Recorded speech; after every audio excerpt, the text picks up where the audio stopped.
Today for unboxing, I have 2 boxes full of cassette tapes.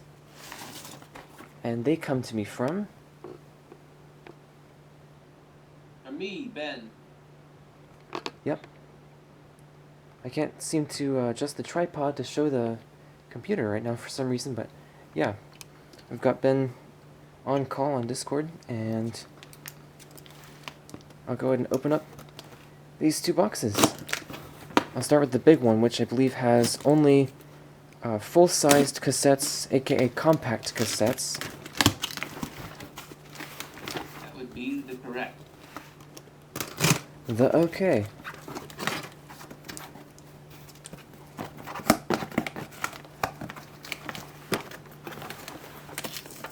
Oh, interesting. It's taped on the inside.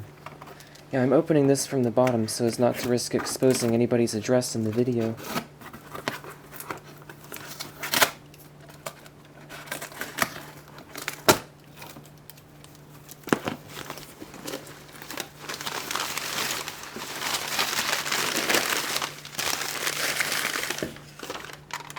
Alrighty.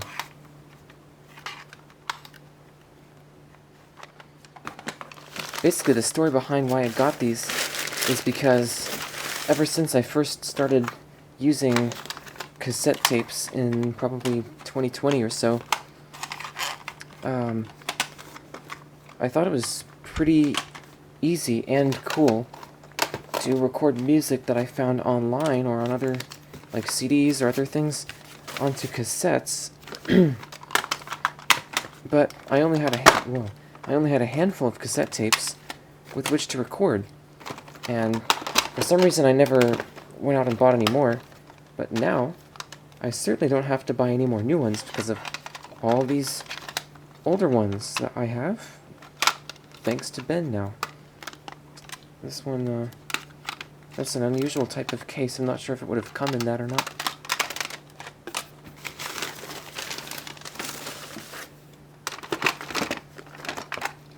Oh wow, that's a translucent red tape. I've never seen that before. Looks like it had a label of some kind at one point. Now, it looked like some of these had a phone number written on them. Do you know anything about that, Ben? I do not, no. Okay. Some of them say Weasel Sound on them in handwriting. Yeah, there's a ton of them. I don't know where they're from. I just know they have funny karaoke songs, so that might be an interesting upload. Okay, cool. You know how to digitize them or whatever, it's kind of funny. Oh yeah, I can do that. Yeah. These are basically just a bunch of spare tapes that I can now record onto after archiving them and use them for whatever music I want to put on them.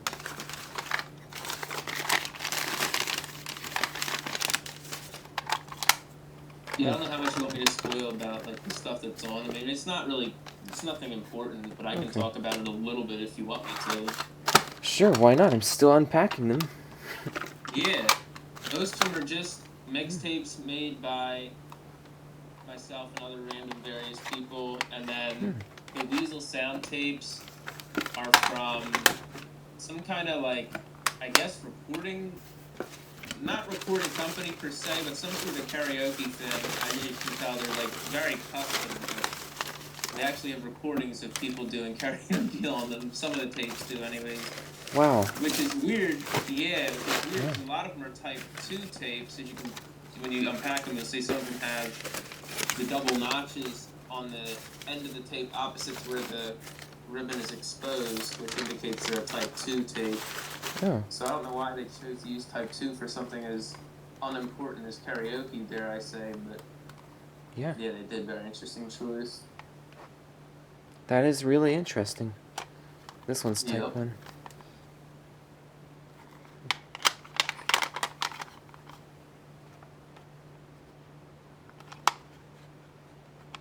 That one's type 1. Oh, it doesn't say, but I'll look at that one at some point. Some of these have Braille labels on there. Yep, that would be for me. Yep. That's pretty cool. I think I just recently watched a video about label makers with that same kind of technology. Ah, nice. Thanks. It was on V Westlife's channel. It was for a vintage wood grain label maker, or one that can make wood grain labels, that is.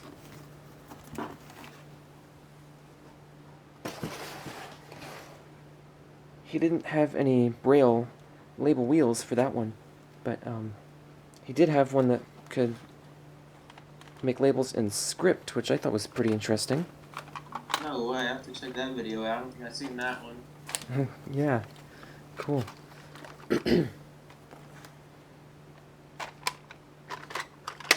Yeah, look at that. One of them says Karaoke Showtime on there. Yep. Weasel Karaoke. And I guess that is their phone number on there. My name is... I can't read exactly what that says. My song selection number is 21-A3. The title of the song is something else I can't really make out right now. I'll try to do some research on these later. Yeah, definitely. Yep. Alright, so next, let's take a look at this box, which is much smaller, and this contains microcassettes, which I'm very much looking forward to using on my various old analog or Anatan answering machines. Actually, I wanted to take a minute to show this one particular tape out of this lot here, because it's still sealed.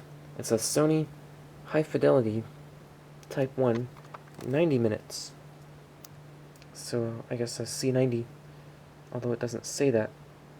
But yep, it's still sealed. Oh, there it is. C90 HFC.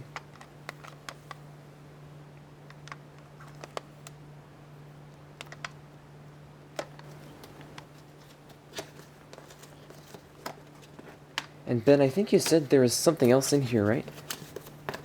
I might have said something like that, but we will find out as you begin to open the box. Okay.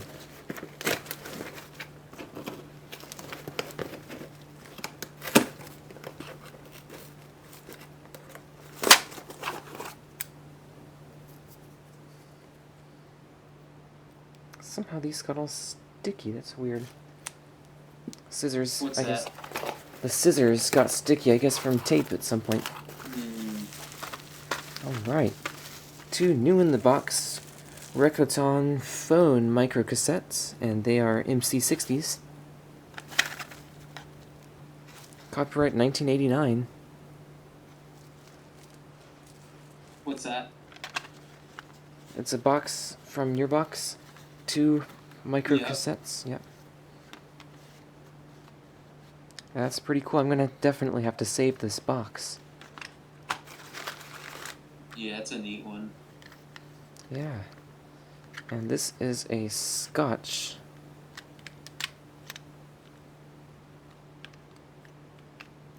Well, it says it's a C30, but I've never seen a microcassette. Okay. I don't mean to cut you off. I actually have to kind of describe this one a little bit. Oh, okay. If you compare that one to the microcassettes, you will see they do look slightly different. I included that as a comparison. That is a different audio format called minicassette. So there's microcassette, and then there's minicassette. So minicassette is a bit more obscure. It was more of like used in offices and stuff. And I had a few extra tapes, so I wanted to show you how insanely similar yet different at the same time they are to microcassettes. Okay, well that is quite cool. Thank you for that. Absolutely. Oh, wow. Okay, so there's a phone in here. Huh. It's a Southwestern Bell Freedom phone. Clock radio CD 2.4 gigahertz cordless telephone handset. Let's see what the battery compartment looks like. Well, there is a battery in there, but it doesn't look to have corroded, so that's pretty good.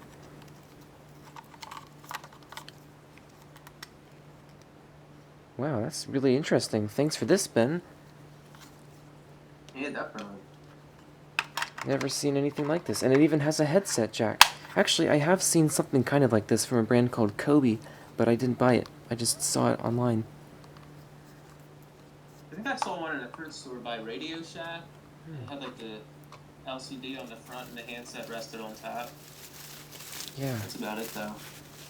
Interesting. But yeah, right as I discovered that, I was going to say, I actually have an old microcassette transcriber that can also play minicassettes. So, You're kidding. nope. Well, that would make a great video, I think, comparing the two. Audio quality is a little different for both of them, so that'd be neat if it does both tapes. That's really cool. Yeah, I think so. Thanks again. Yeah, Absolutely.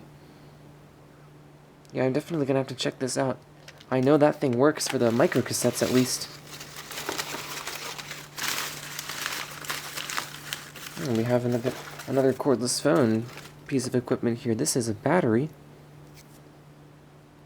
Looks like it might be starting to corrode a little bit at the terminal, but that's okay. Oh no, I'm sorry. I probably wouldn't have thrown it in if I'd known that. Well, that's fine. I can recycle it on my own if I need to.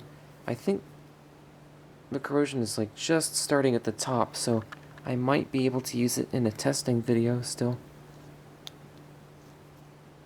Let's see if I can get the camera to focus on this.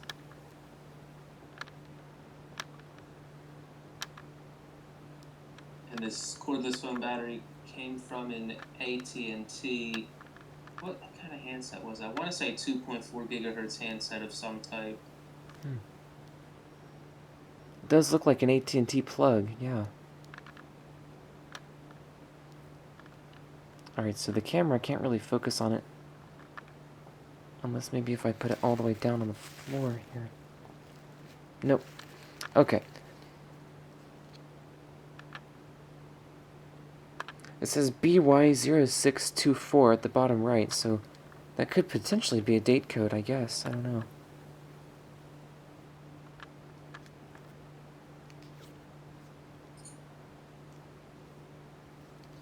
Okay. I saw 2 more microcassettes in here. And a card.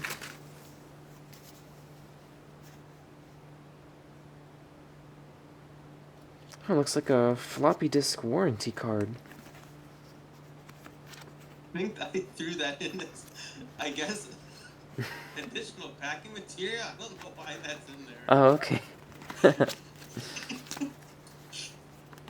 But yeah, that's neat too. Yeah. Yeah, it is. It's an old IBM floppy disk info sticker sheet thing with warranties on the back.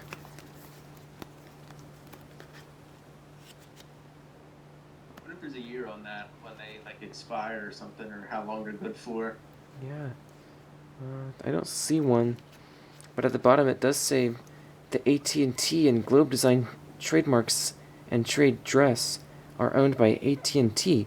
So evidently this had something to do with AT&T, I guess, as well as IBM.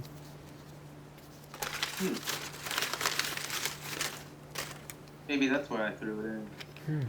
Yeah. Alright, here's just a comparison for the video between these two.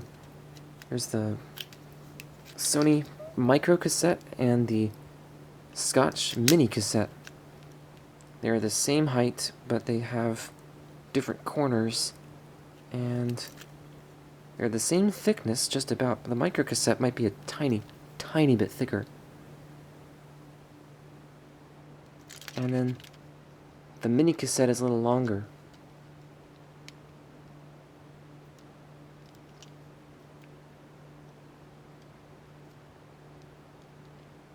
Oh wow, and this Sony microcassette is a 90-minute microcassette. Yeah, you can pack that with messages, especially since some of the answering machines, like we talked about, record at slower speeds than the standard. or is Oh, it yeah. 2.4 centimeters a second or 1.2 centimeters a second, Yeah. you will definitely be able to use that for a decent amount of testing videos, or maybe as a main answering machine if you could do something like that. Yeah, that should be really good. Now this is an odd design of case. It says open with an arrow here. I'm not really sure how to get this open though. I think that one you open from one of the short ends. Oh, okay. Ah, yeah, there we go. You just pull on it like that. Never seen one like that before. Right. Very bizarre design. And it's branded Linear, and it's also an MC60. I think these are all going to be very useful. I don't think I've even finished with this box yet.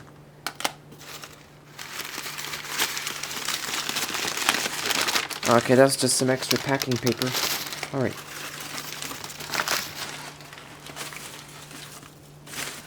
So, looks like from this lot of interesting things from Ben, I have gotten a battery which I may or may not be able to use for testing, I don't know. A random sheet of IBM floppy disk stickers to write information on, with warranties on the back. A whole bunch of cassettes that I can digitize and archive and then record over to use for my own mixtapes, I guess. I don't know what exactly I'm going to put on these, but I'll find something for sure. I've been needing more cassettes to record on for a long time. And 2 new in-box microcassettes, MC60 microcassettes.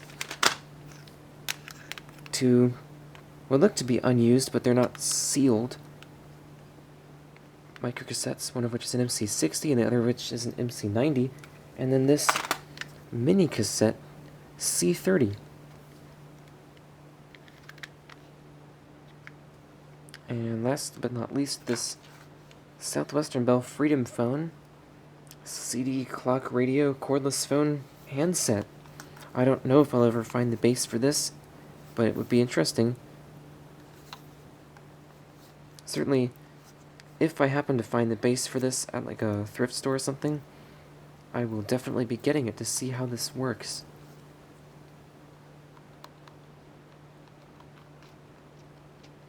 The buttons are actually made of rubber on it, except for the top few here, which are painted plastic. Oh, interesting. Yep. Alright. So that's going to be it for this video. Thanks for watching, and thanks very much to Ben for selling me all these things at a reasonable price.